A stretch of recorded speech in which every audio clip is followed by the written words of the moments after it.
مرنے کے بعد انسان کی 8 آرزوئیں ہوتی ہیں جس کو اللہ رب العزت نے قرآن پاک میں بیان فرمایا ہے۔ اے کاش کہ میں کسی طرح مٹی ہو جاتا،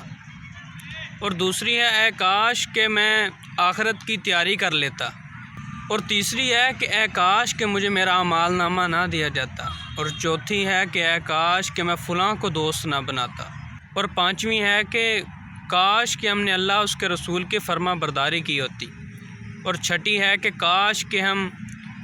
رسول اللہ صلی اللہ علیہ وسلم کے راستے کو اپنا لیتے، اور ساتویں ہے کہ اے کاش کہ میں بھی ان کے ساتھ ہوتا تو بڑی کامیابی حاصل کر لیتا، اور آٹھویں ہے کہ اے کاش کہ میں اللہ کے ساتھ کسی کو شریک نہ ٹھہراتا۔ یہ وہ آرزوئیں ہیں جن کو موت کے بعد حاصل کرنا بالکل ناممکن ہے، اسی لیے زندگی میں ہی اپنی اصلاح کریں۔ اللہ تعالیٰ مجھے اور آپ کو عمل کرنے کی توفیق عطا فرمائے۔